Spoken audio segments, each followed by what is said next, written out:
A vampire is chasing me. I run to my kitchen, take off all of my clothes, and start covering my body with garlic-infused olive oil. But then I realize, a disaster.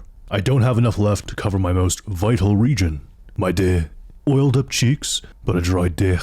A fatal mistake. However, it's one that could have been prevented. The archer who strings his bow before the storm does not tremble when the wind howls. Such is the wisdom of a young homeless man I met once on the subway. An auspicious Chinese aura radiating off of him with every word. He was actually the mortal form of the Jade Emperor, and in exchange for my half-eaten Big Mac, he granted me the mandate of heaven and permission to make this video. So, how do vampires work? Their fangs, their thirst, their so-called immortality, and how can they be countered?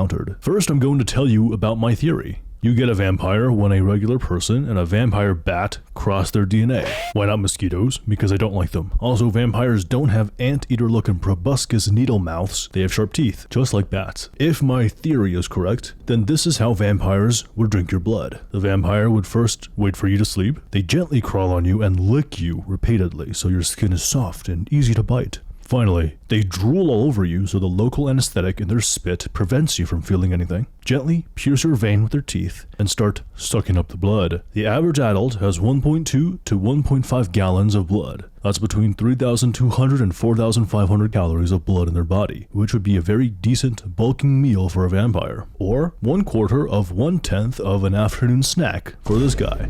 But there's a problem. You know how mosquitoes take a piss on you when they're biting? That's because blood is mostly water. Water is heavy and has zero nutrients, so they have to lighten the load to help them fly away.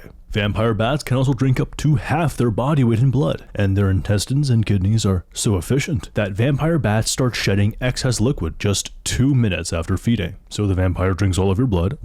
Delicious. The vampire immediately dumps a gallon of piss down their pants and leaves. How do you counter this? Garlic.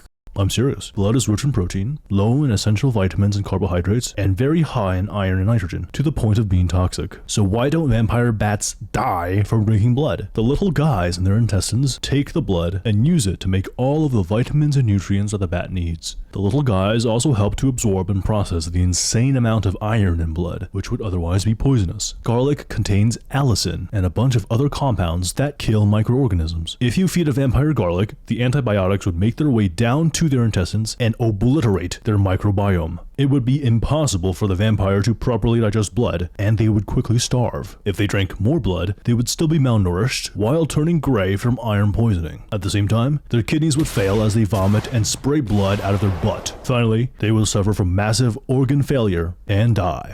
Well, as long as vampires avoid garlic, they can stay ageless and regenerate like Steve from Minecraft, right? Yes. Bats have unusually long lifespans for mammals of their size. They are very efficient at repairing damaged DNA, which helps to prevent cellular aging. Bats have also evolved ways to tolerate and control inflammation, which is why they are so good at carrying viruses without getting sick. A vampire would have the same systems. To stop this, you can try stabbing them in the heart with a stake, shooting them 50 times, and dropping a B-83 thermonuclear gravity bomb on their body. By the way, guys, I'm gooning right now. I'm gooning it.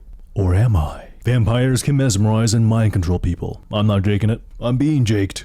Against my will. How do vampires do this? With pheromones and their Sharingan, but mostly by being attractive. You see, being good looking is the greatest superpower of all. I saw a Zitter post once. Allegedly, someone did an experiment where they hired a Russian model to sit in the background of their sales call and do absolutely nothing. Their client then immediately bought $8,400 worth of stuff. He did this again and again, and it worked every time. More clients would buy, and they would pay quicker if they saw a baddie in the background. Is this true? I don't know. Is this a completely made up lie to generate more views on Twitter so this guy from Kazakhstan can get more customers for his agency service, where he hires Eastern European 9s and 10s to make more TikTok ads for you?